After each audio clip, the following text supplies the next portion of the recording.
Forward TV. The world is thinking.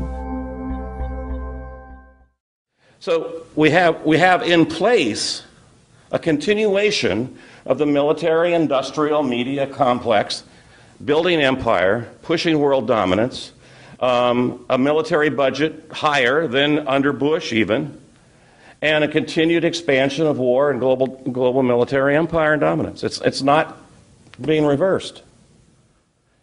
And I know that's concerning. Instead, you know, front page stories are the Somali pirates for a couple of weeks, and then it was the flu.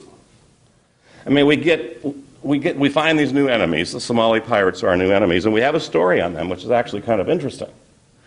Because Somalia, which hasn't really had a government since '91, the people there, especially along the coast, their primary resource was fishing. Well, once their government disappeared, there was nobody to enforce marine laws. So they became the place where fishing trawlers from nations all over the world would come and steal millions and millions of dollars of fish. And so they organized flotillas of resistance, and that was one of the first organizing of the so-called pirates.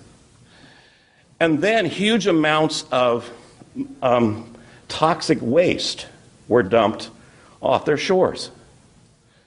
Nuclear waste, drums of God knows what, jumped off ships into their waters. The tsunami, the big tsunami, stirred a lot of that up. The death rates increased. They were getting really messed over.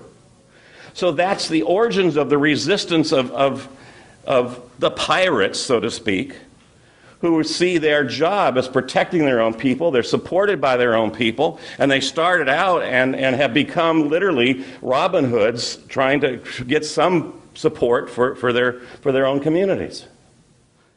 Yet that becomes this big story about the Somali pirates, and our ships are going in to repress and kill these people, and they shot a couple of them because they'd captured that cabin, the Captain Phillips on one of the ships, and then he was a hero, and they caught the one guy, and they just now died. A 16-year-old kid.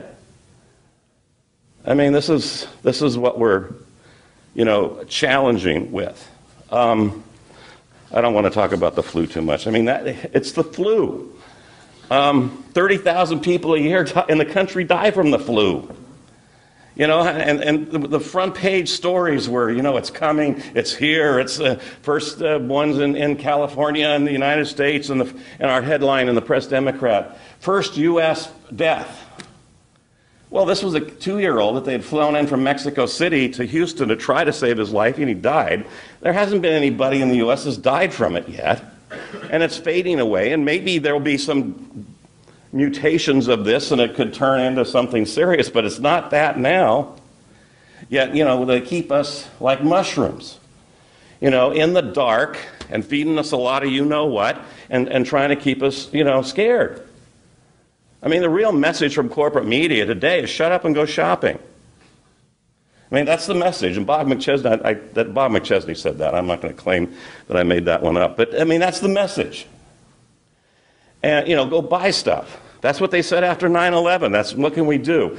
And Bush gets on television and he says, well, you can go shopping.